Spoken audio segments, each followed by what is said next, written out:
ଗାଁରେ ଗୋଟିଏ ପୁରୁଣା ଘରେ ବୁଢ଼ୀ ମାଉସୀଟି ରହୁଥିଲା। ସେ ପ୍ରତିଦିନ ରାସ୍ତାରେ ଯାଉଥିବା ବୋହୂମାନଙ୍କୁ ଦେଖେ। ଦିନେ ସେ ଦେଖିଲା ଯେ ବହୁତ ଦିନ ହେଲାଣି ଶୁଭର ବୋହୂ ଡେଲି ସକାଳୁ କୁଆଡ଼େ ଯାଉଅଛି।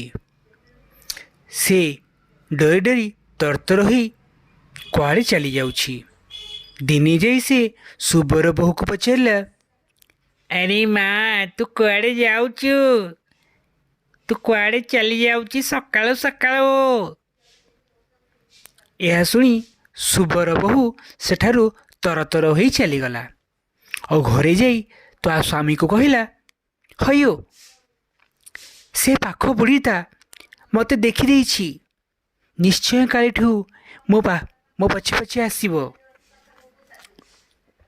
ତା ସ୍ୱାମୀ କହିଲା, ବ୍ୟସ୍ତ ହୁଅନି, ଜମାରୁ ବ୍ୟସ୍ତ ହୁଅନି, ଆମେ କିଛି ଗୋଟେ ଉପାୟ କରିନେବା। ତାପର ଦିନ ସେ ଓ ତା ସ୍ୱାମୀ ରାତି ଅଧରେ ଲୁଚି ଲୁଚି ସେଇ ବାଟ ଦେଇ ଯାଉଥାନ୍ତି।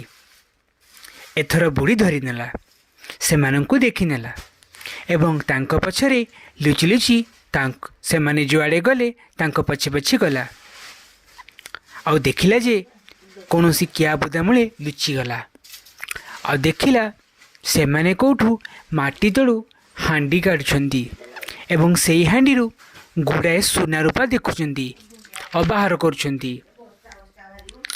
ଏହା ସେ ଜାଣିପାରି ତା ମନରେ ବହୁତ ଲୋଭ ଜାଗ୍ରତ ହେଲା।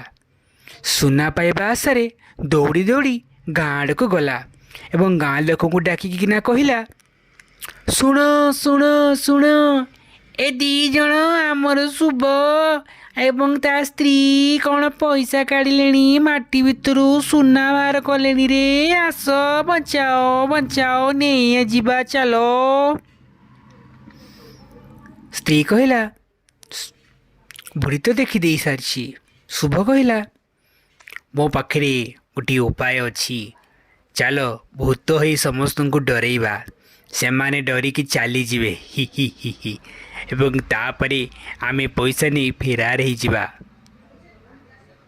ତୁମେ ଠିକ୍ କହୁଛ, ସେଇଆ ହିଁ କରିବା, ଚାଲ। ହି ହି ହି ହି।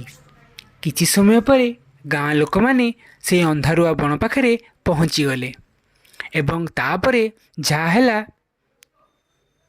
ଚାଲ ଦେଖିବା। ଆରେ ଏ ବଣରେ ବହୁତ ଅନ୍ଧାର ହେଇଛି। ଏ ସାନୁଆ, ତୁ ଜମାରୁ ଯାଆନା ରେ, ଏ ବଣଟା ବଡ଼ ଅନ୍ଧାର ହେଇଛି। ଆଉ ବୁଢ଼ୀ କହିଲା,